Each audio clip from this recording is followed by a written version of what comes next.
Les médias doivent veiller à travailler avec professionnalisme dans le strict respect de l'éthique et de la déontologie. C'est l'appel lancé hier, jeudi 3 mai, par le ministre de la Communication et des Médias lors de la célébration de la Journée mondiale de liberté de la presse à Kinshasa.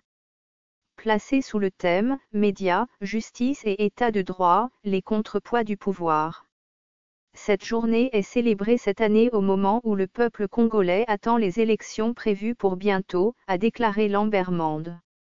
Je voudrais inviter les acteurs des médias à assumer pleinement leur rôle de leader d'opinion dans une société fragile comme la RDC marquée par la dialectique d'intérêts et des stratégies de puissance multiformes, a souligné le ministre.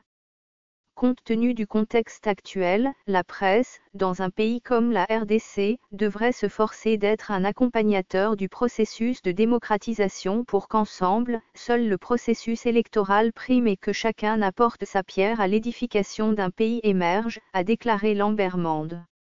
Le ministre est convaincu que les acteurs de médias doivent s'impliquer dans la promotion des sociétés et des villages, dans diverses catégories sociopolitiques. Aussi, doivent-ils défendre la démocratie et la souveraineté du pays qui sont deux concepts indissociables l'un de l'autre. Ils doivent éviter de devenir des caisses de résonance pour ceux qui essaient de s'en servir mentalement, a-t-il martelé.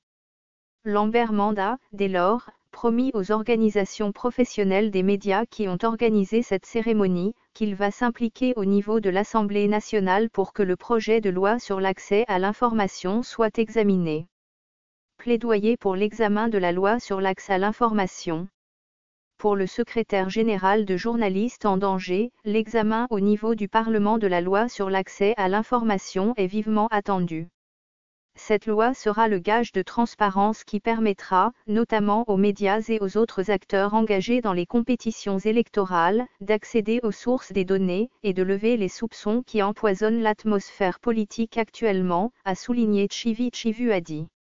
Il a mentionné que, pour devenir une réalité, la liberté d'expression a besoin d'un environnement juridique et réglementaire propice à l'essor d'un secteur des médias pluralistes et ouverts.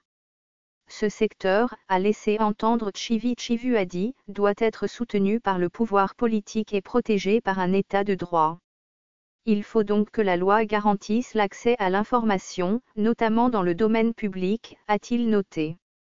Pendant cette période où le pays se prépare à l'organisation d'un cycle crucial des élections, toute porteuse d'un grand potentiel des risques pour les journalistes et pour les médias appelés à couvrir les campagnes électorales, le moment est venu d'engager des réformes nécessaires et urgentes du cadre légal de l'exercice de la liberté de la presse afin, d'une part de renforcer la protection et la sécurité des journalistes dans l'exercice de leur métier et d'autre part, de permettre aux médias d'accéder aux sources et d'informer correctement le public qui est le souverain primaire, a fait remarquer le numéro 1 de JED. Pour sa part, le représentant résident de l'UNESCO a salué l'initiative des organisations professionnelles des médias de la RDC. Abdourahmane Diallo a aussi appuyé le plaidoyer de ces organisations concernant la loi sur l'accès à l'information qui a un caractère holistique.